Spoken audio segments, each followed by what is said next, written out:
Hey everybody, it's me, Steve Schnee, the CD Junkie. On this video, I'm entering a contest that Pat, the vinyl archivist, is having, which is where we show our wallflowers, so to speak. And what a wallflower is an album that you feel really strongly about from a band's catalog that often gets overlooked. You know, these are the albums that are usually in the 99-cent bins or whatever, but it's by a great band and it's just been overlooked all these years. I only pulled 3 for this video.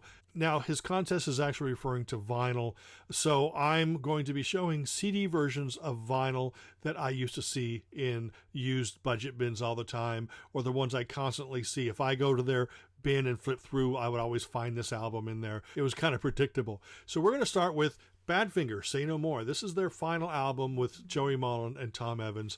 It's just a great power pop album. We all love the period with Pete Ham, but I think that both Airwaves and Say No More that Tommy and Joey did after they reunited were just fantastic albums. This album here is super close to what people consider power pop, even more so than their 70s albums, because there's not really any ballads in here per se. There's just a lot of great chunky, melodic, chimey, glorious, groovy songs. The album was not a commercial hit, but it's full of great songs. So if you were a Badfinger fan or a Joey Mullen solo fan, this is definitely something that got missed. A lot of people don't realize just how great this album is. And the artwork was done by Peter Max, by the way, so a lot of people are fans of his art. This next one is an album I used to see in the used bins all the time, and more than likely it's not in used bins anymore, since vinyl is just on an upswing and everything's just priced way up and people are paying ridiculous amounts of money for vinyl, but that's okay. But this is Joe Jackson, Body and Soul. Of course, the album resembles some of the classic Blue Note and Impulse album from the 60s, the jazz albums. This was the follow-up to his album Night and Day, and that was a huge album. That's the one with Steppin' Out and Breaking Us in Two, things like that.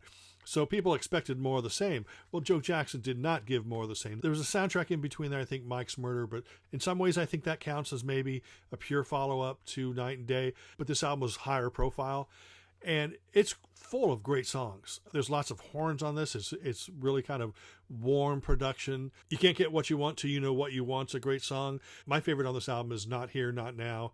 Fantastic. This is really a great album that's often overlooked in Joe Jackson's catalog, only because it wasn't a sequel to Night and Day. He actually did record a sequel to Night and Day probably 10, 15, 20 years later, but this is actually a stellar album that everybody should check out if they love sophisticated arrangements, jazz-influenced music. Now, Joe Jackson did do an album called Jump and Jive, which was big band and swing, but that was a few years before. This is more pop meets jazz. It's fantastic. And finally, my last wallflower is The Cars, Door to Door. This was the last official album by the original lineup of the band.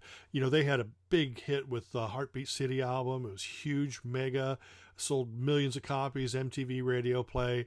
They put out a greatest hits that had a new track on it, and they took a short break, and then they came back with Door to Door. And again, the public wanted Heartbeat City Part 2. What the Cars did with this album is they gave them a more rocking album. It's sound-wise on par with something like Candio. Just a lot of great hooks, heavier guitar sound.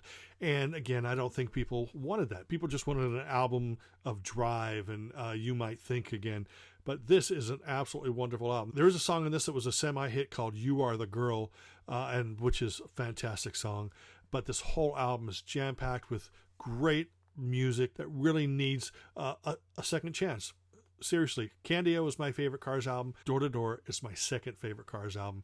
And I just wish that people would give it another chance, and you'll find a lot of great gems buried in these grooves. Anyway, that's it. Thanks for hanging out while I discussed a few of my favorite wallflowers. I appreciate you taking the time to do that, and I appreciate Pat for having this contest. Remember to like, comment, share, subscribe, and to ring that bell for future notifications.